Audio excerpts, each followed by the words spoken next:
back to your own YouTube channel, Mind Body Tonic, and this is Dr. Sita with you again.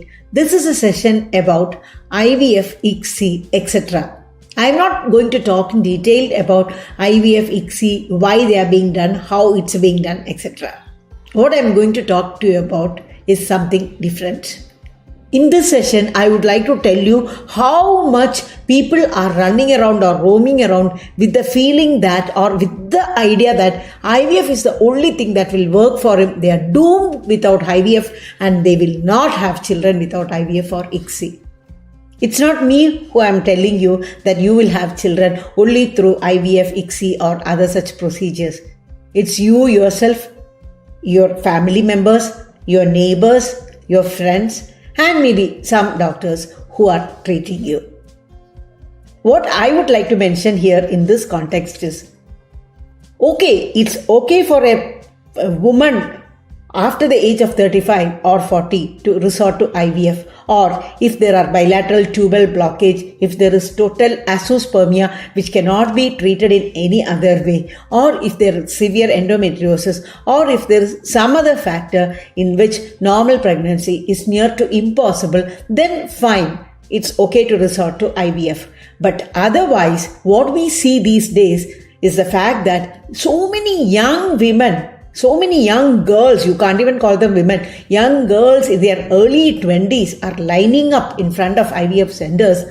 That is, they are trying for IVF because they have been told that it's not possible to conceive normally, or they have waited for a couple of years and the family and the community is pressurizing them to have children as soon as possible in whatever way possible. If it is IVF, fine, go for it. Don't worry about the financial part of it. You both are young, you can earn enough, or you can take loan, or people are even ready to give you money to do IVF. Family members are even ready to give you money for doing IVF. In some cases, I've seen. So that is a general trend that is happening. If we are able to do proper exercise, if we are able to follow proper diet and develop good dietary habits, if we are able to modify our lifestyle in such a manner that we deal with our day-to-day stressors in a proper way, if we sleep properly and if we reduce environmental exposure to many substances which are contributing to our hormonal imbalance, and if we take care of all these things and take the essential vitamins and medicines which are needed, then 70 to 80% of cases can conceive normally and can have an uneventful pregnancy and a healthy baby who is healthy both physically and mentally. This I have been repeating many a times in many of my Q&A sessions and my videos. Most probably, you people who do not know Malayalam and who know only English might not know this, but I have been speaking about this very many times. So please take care of this particular aspect. Young girls and young women who have just got married or have been married for a couple of years, husband is abroad or wife is studying, husband is busy with something else or some other factors. If you have one issue like reduced AMH or maybe some small issue, please don't rush into IVF or stimulated IUI cycles. Please do correct your diet, do proper exercise, take care of your lifestyle factors, not only yours, your husband's too, and then wait for everything to get optimized. And if after that also you don't conceive, then maybe you can go for IVF. Please don't rush into IVF. AMH is just a rough determinant of your ovarian reserve. AMH, which is known as anti-Mullerian hormone. This is synthesized by the Graafian follicles of a particular group, that is in a particular growing group of Graafian follicles, right? Once the follicles come under the direct influence of FSH and LH, then they no longer express or secrete AMH. So, AMH is just a rough guideline. In order to improve the AMH, there are many things which can be done. You can try food. There is a video I have put up in Malayalam about the food list which improves the quality of eggs and improves the AMH. If when time permits, I'll definitely translate it into English and post a video on it in English too. Actually, I think I've posted a video in English. I forgot, sorry. So you please look into it and try out the food. If there is any decrease in the sperm count and motility, please do follow the diet which I have told you. That is the foods which improve the sperm count and motility, the home remedies, etc. And please follow them. Along with that, please do you incorporate exercise into your life. Exercise means yoga, strength training and cardio workouts. Everything should be there. Just one is not enough. Just walking is not enough. Just working at home is not enough.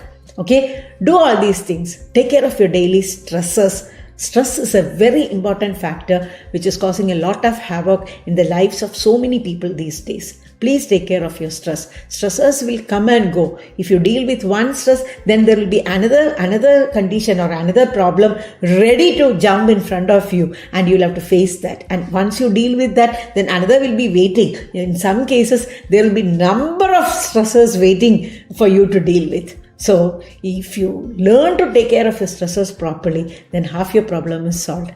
Many people these days don't get good sleep either due to the use of mobile phones. They are stuck with their mobile phones, or due to so many reasons, so many anxious and depressive thoughts, or due to work related pressures or whatever. Take care of all these things. Take the necessary medications, correct any vitamin deficiencies, and then if at all you need to do IVF for tubal related factors, for severe oligoacinoteratospermia, or for severe endometriosis, or for whatever reasons, or if your age is over 35 and all, optimize all these factors at the earliest, and then if you go for IVF, you will be more likely to fall into the 50% that get successful with IVF. All of you know that the success rate of IVF is not 100%. It's only about 40 to 50%. And that varies from patient to patient. So if you want to increase your chance of being in that 50% which gets positive results, please optimize your conditions and then go in for IVF. Don't jump into IVF straightforward. I am motivated to post this session because just a couple of days ago, a 24-year-old girl came to me with her mother. She was under extreme stress. She was so tensed up. Her mother was tensed up seeing her daughter thus.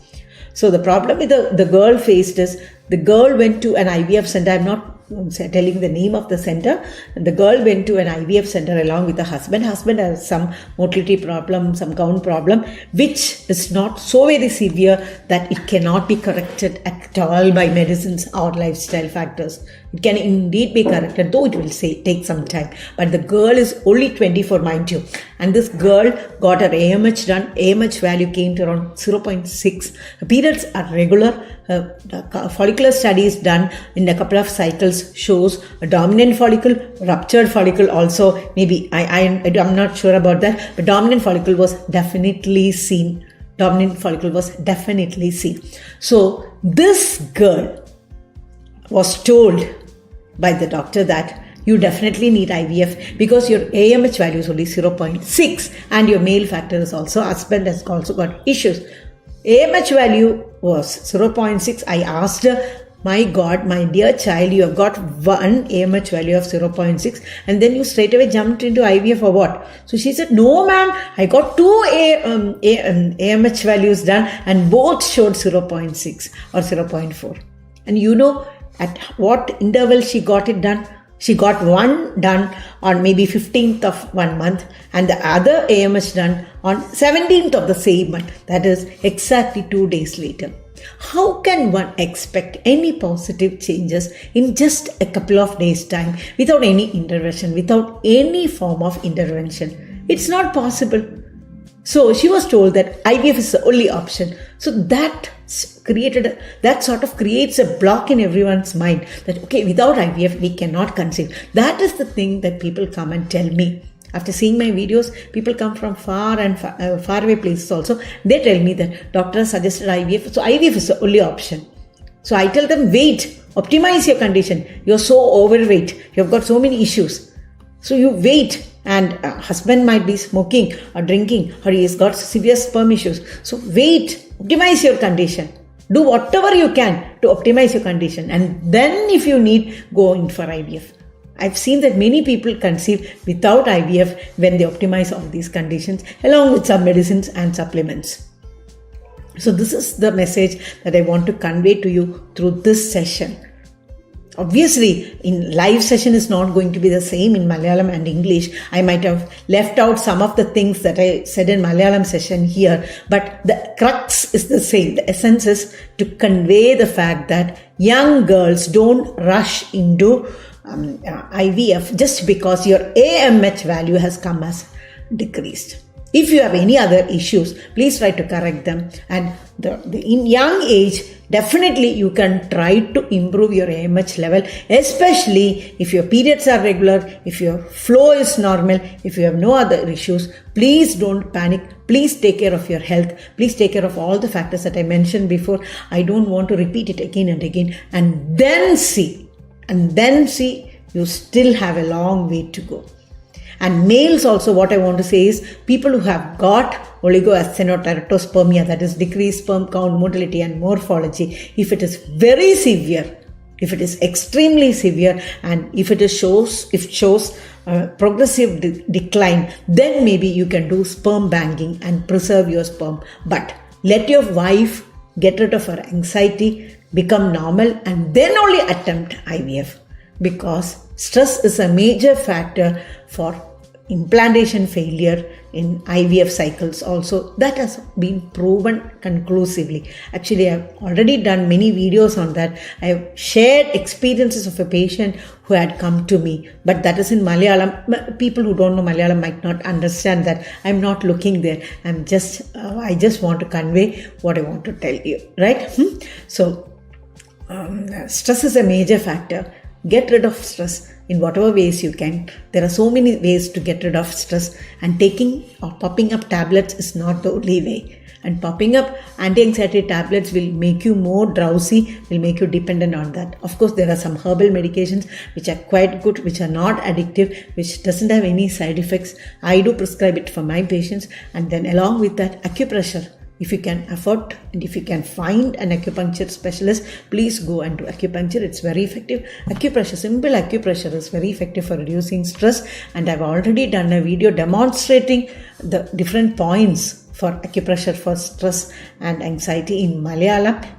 If more people request and if more people are interested, I'll do it in English also. Otherwise, it's going to be a waste of time. Or I'll just tell you the points, then you can do it yourself. Okay? Because if I demonstrate and with background, that is voiceover and all, it's going to be very difficult. It's going to take a long time. It's not worth the effort if people are not watching it much. Pranayama, breathing exercises are wonderful to relieve stress. Yoga, mindfulness, I can't talk enough of mindfulness.